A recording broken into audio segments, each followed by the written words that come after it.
नमस्कार दोस्तों, मैं योगेश यादव आप सभी लोगों को मेरे इस YouTube प्लेटफॉर्म ट्यूटोरियल मंच से स्वागत करता हूं। आशा करता हूं कि आप लोग स्वस्थ होंगे। आज हम लोग लेट्स नो सीरीज की 63rd वीडियो देखेंगे, जिसमें हम लोग जानेंगे guardianship and adoption of minors. तो ये माइनर्स क्या है, गार्जियनशिप क्या है और एडॉप्शन क्या है, इस सब चीजों के बारे में हम लोग अभी इसी स्लाइड में डिस्कस करते हैं। गार्जियनशिप मतलब देखभाल के लिए, ठीक है। एडॉप्शन मतलब जब माइनर्स का एडॉप्शन किया जाता है। माइनर्स मतलब 0 to 16 ईयर क्या है, माइनर बोले जाते हैं। जो 0 to 16 ईयर एज के जो भी बच्चे बच्चियां होते हैं वो सब माइनर्स होते हैं, ठीक है। तो उनको एडॉप्शन के लिए जैसे कि अनाथालय से अगर कोई एडॉप्ट करता है वो वाली प्रक्रिया, ठीक है। और जो गार्जियनशिप कब होगा, जब कोई कपल होगा, ठीक है। जब कोई कपल होगा जिसके पास बच्चे नहीं हो पा रहे हैं तो उनको अगर अडॉप्ट करना है कोई बच्चा तो उसके लिए क्या प्रोविजन है। और फिर जब मान लो 2 कपल है तो उनके जो मैरिटल स्टेटस चेंज हो जा रहा है कुछ समय बाद, तो अगर कोई छोटा बच्चा है तो उसका गार्जियनशिप किसके अंडर में जाएगी, मदर के अंडर में जाएगी या पापा के यानी फादर जी के अंदर में जाएगी, ठीक है। तो ये सब चीजें पूरा इसमें डिस्कस होने वाला है। बहुत ही इंपॉर्टेंट लेक्चर है और बहुत ही ज्यादा मतलब कि सोसाइटी के बेस्ड है। मतलब आप लोग अपने आसपास ये सब चीजें देखते होंगे, समझते होंगे कि कैसे क्या हो रहा है, ठीक है। तो मतलब एक प्रकार से आप लोगों से लिंक्ड है ये टॉपिक, ठीक है। दोस्तों, लेक्चर स्टार्ट होने से पहले हम लोग पूरे इस वीडियो में चर्चा क्या करने वाले हैं उस चीज के बारे में डिस्कस कर लेते हैं। तो सबसे पहले देखेंगे कि न्यूज में क्यों है, एडॉप्शन को लेकर, गार्जियनशिप को लेकर, और जो हिंदू माइनॉरिटी गार्जियनशिप एक्ट है 1956 उसके बारे में चर्चा कर लेंगे। और जो क्या कहता है हिंदू माइनॉरिटी गार्जियनशिप एक्ट 1956 क्या कहता है एडॉप्शन को लेकर और गार्जियनशिप को लेकर, यहाँ पर देखेंगे। और जो मुस्लिम पर्सनल लॉ जिसे शरीयत एप्लीकेशन एक्ट 1937 बोलते हैं, ये क्या एडॉप्शन और गार्जियनशिप को लेकर क्या कहता है। और जो इंडिया का जो कानून है एडॉप्शन रेगुलेशन 2017 में हुआ, ठीक है, ये क्या कहता है एडॉप्शन को लेकर और गार्जियनशिप को लेकर। और जो क्या क्या इश्यू हैं, हिस्टोरिकल बैकग्राउंड ऑफ इश्यू, जो मतलब जो इश्यू निकल कर आ रहे हैं ना उसके बारे में चर्चा करेंगे। और जो मेन कारण क्या है, इश्यू क्या है, जो कारण, जो दिक्कतें क्या है इसमें जिसकी वजह से ये न्यूज में है, ठीक है, एक ये कारण बना है, ठीक है। तो ये सब चीजें पूरा हम लोग इस पूरे लेक्चर में डिस्कस करेंगे। अब हम लोग देखेंगे कि ये न्यूज में क्यों है। न्यूज में इसलिए है कि पार्लियामेंट्री पैनल एक है जो क्या क्या रिकमेंडेड किया है कि जो Hindu Hindu minority guardianship act HMGA, उसमें इक्वल राइट्स को लेकर जो मदर्स को कम दी जाती है, वहां पर ये दिक्कत हुई थी, ठीक है। तो उस दिक्कत को उन्होंने क्या रिकमेंडेड किया है कि इसमें सुधार किया जाए। और इन्होंने बोला कि जो LGBTQI होता है, ठीक है।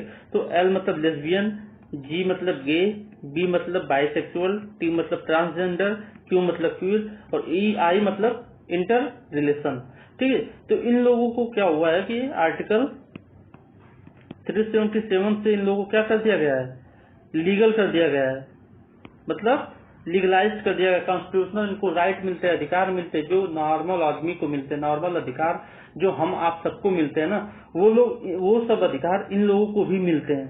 तो ये लोग क्यों उस एडॉप्शन में नहीं है, ये लोग बच्चे क्यों अडॉप्ट नहीं कर पा रहे हैं, ठीक है। ये इन लोगों को गार्जियनशिप क्यों नहीं दे रही है गवर्नमेंट, ये सब चीजें निकल कर आ रही हैं। तो ये सब जो दिक्कतें हैं उसको क्या किया है पार्लियामेंट्री पैनल ने रिकमेंडेड किया है कि उसमें सुधार किया जाए। अब हम लोग जानेंगे हिंदू माइनॉरिटी गार्जियनशिप एक्ट 1956 क्या कहता है गार्जियनशिप और एडॉप्शन को लेकर, ठीक है। तो इसमें लिखा गया है कि the national guardian of a Hindu minor in respect of minors person और प्रॉपर्टी इज द फादर। इसमें ये सीधे सीधे लिखा गया है कि जो माइनर का जो मेन हेड होगा, जो उसकी प्रॉपर्टी जो बिलोंग करेगी उसके फादर से बिलोंग करेगी। आफ्टर हिम, उसके बाद ही क्या होगा, the mother provided the custody of a minor who has not completed the age of 5 year shall ordinarily be with the mother. अब ये कहा गया है इसमें कि अगर बच्चा 0 से 5 साल से ज्यादा का है तो सीधे सीधे कोई मतलब जो मदर होगी उसकी वो नहीं कर सकती, क्लेम नहीं कर सकती कि ये बच्चा मेरे साथ रहेगा। वो सीधे सीधे किसको दिया जाएगा, उसके फादर को दिया जाएगा। लेकिन जब वो बच्चा 0 से 5 साल तक का होगा तभी उसको क्या बोला जाएगा कि वो उसकी कस्टडी उसके माता को दिया जाएगा। और फिर प्रॉपर्टी बेस पर, ये जो कानून है, ये प्रॉपर्टी बेस पर वो किसको दिया जाएगा, सीधे उसके फादर को दिया जाएगा। तो आफ्टर हिम जो ये वर्ड यूज हुआ है, आफ्टर यहाँ पर ये वर्ड जो यूज हुआ है, इसका ये कहने का मतलब यहाँ पर प्रियोरिटी को लेकर बोला गया है। प्रियोरिटी दी गई है, प्रियोरिटी है कि किसको, फादर को। और किस चीज की प्रियोरिटी है, प्रॉपर्टी को लेकर, प्रॉपर्टी की प्रियोरिटी को लेकर उसके बेसिस पर। यहाँ पर अगर फादर की डेथ को लेकर देता कि हाँ मतलब कि अगर उसकी डेथ हो जा रही है या फिर कुछ और हो जा रहा है तब उसके माता को दिया जाएगा, या फिर कुछ और ऐसे वैसे होता तो ठीक है। लेकिन यहाँ पर किस बेसिस पर कहा गया है, उसकी प्रॉपर्टी पर दिया गया, बोला गया है कि वो क्या होगा कि सीधे सीधे उसके फादर को जाएगा ये बच्चा। एडॉप्ट जो होगा उसकी गार्जियनशिप किसको जाएगी, उसके फादर को जाएगी। अब इसी क्रम में हम लोग किसको देख लेंगे, द मुस्लिम पर्सनल लॉ, जिसे शरीयत एप्लीकेशन 1937 कहती, ये क्या कह रही है कि जो बच्चे का, जो माइनर का जो नेचुरल गार्जियन जो कोई भी होगा वो कौन होगा, फादर होगा। नेचुरल गार्जियन कौन होगा, फादर होगा। लेकिन जो कस्टडी, जो मतलब बच्चे को, अगर बच्चा 0 से 7 साल तक का है, ठीक है, 0 से 7 साल तक का है, तो उसको कस्टडी किसको दी जाएगी, डायरेक्ट उसकी मदर को दी जाएगी। ये क्या है, बॉय के केस में है, ठीक है, 0 से 7 तक। लेकिन जब ये कोई लड़की होगी तो वो किसको दिया जाएगा, सीधे तो मतलब जब तक वो प्यूबर्टी एक्सेप्ट नहीं कर लेती बच्ची, माइनर, ठीक है, माइनर गर्ल, तब तक वो किसके अंडर में रहेगी, माता के अंडर में रहेगी, ठीक है। अब जो हिजानत द मुस्लिम लॉ क्या कहता है, बहुत ही ज्यादा मतलब बढ़िया अच्छी बात बोल रहा है यहाँ पर, the welfare of the child is above all ill.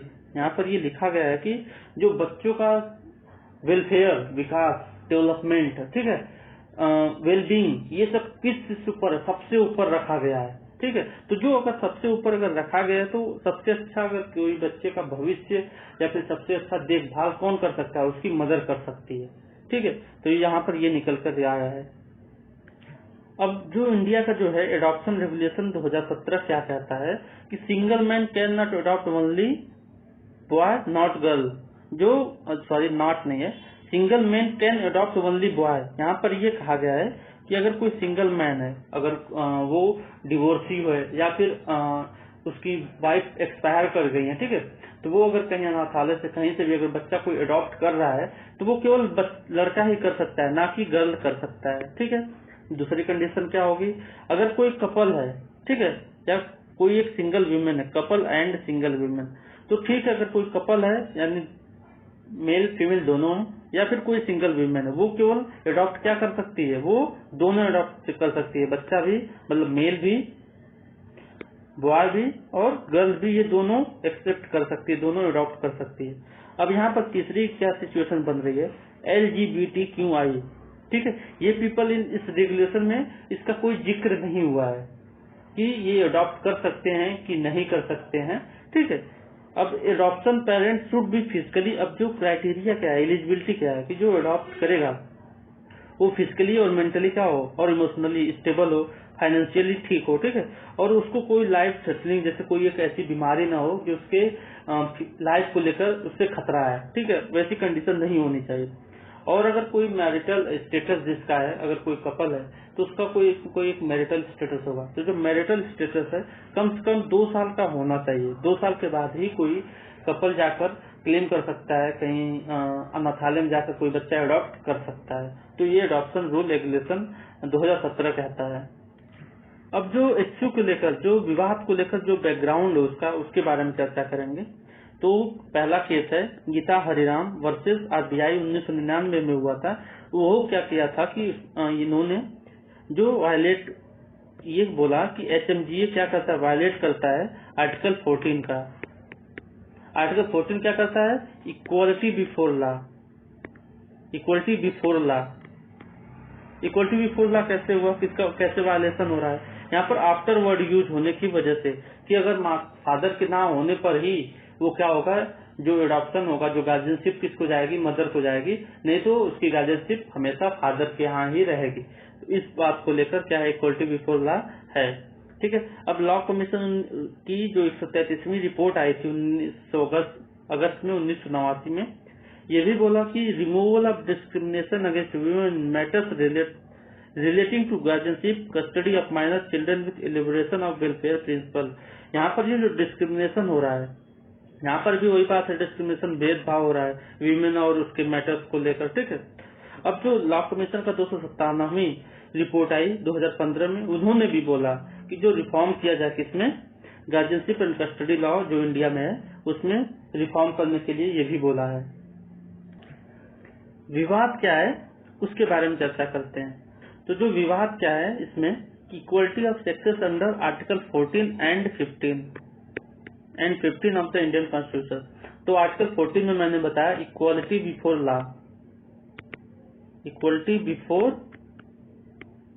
Law, चाहे कोई भी हो सबको इक्वल लॉ मिलता है, मतलब जो जजमेंट होगा, जो न्याय मिलेगा वो सबको सेम मिलेगा, चाहे वो मेल हो या फीमेल हो, ठीक है। ये पहला आर्टिकल 14 होगा। और जो आर्टिकल 15 है इंडियन कॉन्स्टिट्यूशन का, वो कहता है कि discrimination on sex, race, religion,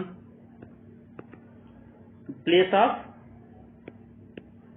birth, ठीक है, कास्ट, इन सब चीजों पर डिस्क्रिमिनेट नहीं कर सकते आप किसी को। तो यहाँ पर क्या सेक्स को लेकर डिस्क्रिमिनेशन है वो हो गया। और इसमें विवाद क्या है कि जो एडॉप्शन रेगुलेशन 2017 है किस चीज पर बात ही नहीं किया है, उस चीज पर मतलब अपनी मुंह बंद रखा है। किस पर, LGBTQI जो पीपल हैं वो लोग अगर चाहते हैं कि मैं कोई बच्चा अडॉप्ट करूँ, उसको पढ़ाऊं, उसका भरण पोषण करूं, ठीक है, तो उस पर लेकर उस पर क्या है कि कोई कानून नहीं है, ठीक है। तो यहाँ पर बोल रही है कि कोई एक कानून बनाया जाए, ठीक है। और ये ना ही उनको मना किया जाता है कि neither ban nor allowed to adopt, मतलब कि कुछ है ही नहीं। अगर मान लो अगर कोई बच्चा अडॉप्ट करने जा रहा है तो विवाद होने लगेगा, ठीक है। चाहे कोई विवाद मतलब वो होगा कि उसको बच्चे अडॉप्ट करने ही नहीं देंगे लोग, ठीक है। तो ये सब चीजें हैं यहाँ पर विवाद में।